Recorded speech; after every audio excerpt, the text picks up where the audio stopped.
To copy files from or to a Raspberry Pi, you can use one simple command, SCP. This command copies a single file from my Raspberry Pi directly to my computer.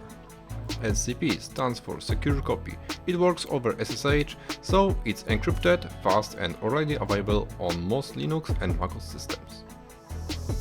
Here I'm using an asterisk instead of a file name. The asterisk means copy all files from this directory. This works only for files. To copy the entire directory, including all subdirectories, you must use -R.